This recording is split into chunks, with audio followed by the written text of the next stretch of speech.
আবদ্ধ আপনার যে আমাদের মানহানির উপরে ইন্ডিকেশন করতেছে এবং আমাদের ব্লেম তৈরি করে। আপনি যে প্রশ্ন করেছেন, আমি তো কখনোই কোনো বক্তার নাম উচ্চারণ করে কথা বলা পছন্দ করি না। যেটা আমি আজকের বক্তব্যে তুলে ধরেছি যে এটাও একটা ব্যক্তিত্বের পরিচয়, আত্মমর্যাদা এবং আত্মসম্মানের পরিচয়। আমাদেরকে সবসময় মাথায় রাখতে হবে যে পজিটিভ ওয়েতে যদি আপনি দাওয়াতি কাজ করেন, আপনার দাওয়াত বেশি ফলপ্রসূ হবে, বেশি প্রভাব বিস্তারকারী হবে। পজিটিভ ওয়েতে দাওয়াতি কাজ করা মানে আপনাকে কে গালি দিল, কে বকলো, কে মারলো, সেটার দিকে কর্ণপাত না। আপনি কি করতেছেন এই দাওয়াতকে ছড়িয়ে দেওয়ার জন্য, কতটা পজিটিভ ওয়েতে প্রাতিষ্ঠানিক রূপে কত দ্রুত গতির সাথে সামনের দিকে এগিয়ে যেতে পারতেছেন, এটা খুবই ইম্পর্টেন্ট। এই জিনিসটা আপনারা শিখবেন হচ্ছে কাদের কাছ থেকে জানেন? আমি বলি আমেরিকানদের কাছেও শিখতে পারবেন, তারপরে যারা ইহুদি লবি পরিচালনা করে তাদের কাছেও শিখতে পারবেন। তারা কি করে জানেন? তাদেরকে আপনি যতই গালিগালাজ করেন তারা রিয়্যাক্ট করে না। রিয়্যাক্ট করা বুঝেন কি? যে চলমান যা চলতেছে তার সাথে আপনি রিয়্যাক্ট করলেন। বুদ্ধিমানকে যে রিয়্যাক্ট করে না, ও আর কাজ করে যাচ্ছে, ওর যেটা টার্গেট আছে সেই টার্গেটে ও এগিয়ে যাচ্ছে। আপনি চিল্লি মারামারি হইচই করে একাকার, মানে আপনি দ্রুত রিয়্যাক্ট করেন। তো আমাদের দেশে আমরা দেখি মুসলমানেরা দ্রুত রিয়্যাক্ট করার কারণে টেকসই কাজ করতে পারে না। মুসলমানদের কোনো লবি নাই, মুসলমানদের কোনো শক্তিশালী প্রতিষ্ঠান নাই, শক্তিশালী মিডিয়া নাই, শক্তিশালী যে অর্থনৈতিক কোনো প্রতিষ্ঠান নাই যেটি দিয়ে তারা প্রভাব বিস্তার করবে টেকসইভাবে। কিন্তু রিয়্যাক্ট করার বেলা মুসলমানদের অভাব হবে না।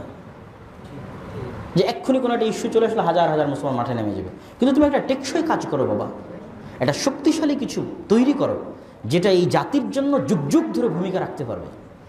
এই জন্য আমাদের নবী মুহাম্মদ সাল্লাল্লাহু আলাইহি ওয়াসাল্লাম রিয়্যাক্ট করতেন না।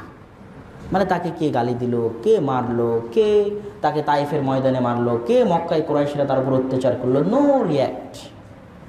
এই জন্য তো উনি রাহমাতুল আলামিন, উনি হচ্ছে পজিটিভ ওয়েতে দাওয়াত দিতেই থাকেছে, ভালো ব্যবহার করতেই থাকেছে, ওটাই বিপ্লব নিয়ে এসেছে।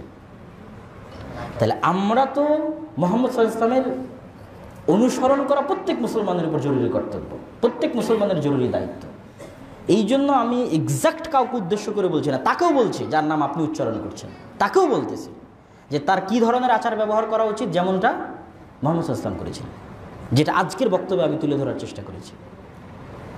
তো আমি তার নাম নিয়ে বলতেছি না, সকল মুসলিম বিশ্বের সকল আলেম ওলামা বক্তা যারা আছে বাংলা ভাষাভাষী সকলের উদ্দেশ্যে, যে সবাই নিজ নিজ জায়গা থেকে পজিটিভভাবে দাওয়াতি কাজ করুক, নিজের মুখকে সংবরণ করুক, রাসূল সাল্লাল্লাহু আলাইহি ওয়াসাল্লামের আচার আচরণ এবং ব্যবহার প্রদর্শন করুক, প্রাতিষ্ঠানিকভাবে দাওয়াতি কাজকে শক্তিশালী করুক, টেকসই করুক।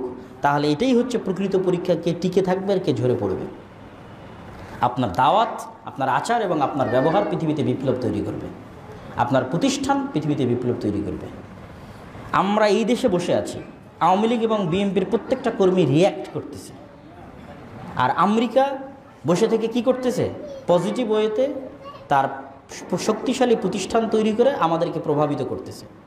এখানে সে নাই, তার এমপি নাই, তার মন্ত্রী নাই, কেউ নাই, কিন্তু তার শক্তিশালী প্রতিষ্ঠান আছে, এখানে শক্তিশালী মানবাধিকার সংস্থা আছে অসংখ্য, শক্তিশালী অর্থনৈতিক প্রতিষ্ঠান আছে, ওয়ার্ল্ড ব্যাংক, শক্তিশালী স্বাস্থ্য সংস্থা আছে, যেগুলো দিয়ে আমার এখানে যেই গভর্নমেন্টে আসুক না কেন, আওয়ামী লীগ আসুক আর বিএনপি আসুক, তাকে সে চাপে রাখতে পারবে। আর এই যে লক্ষ লক্ষ আওয়ামী লীগ এবং বিএনপি সারা দেশে ঘুরে বেড়াচ্ছে, এরা সবাই কী করছে? রিয়্যাক্ট, পঙ্গপালের মতো।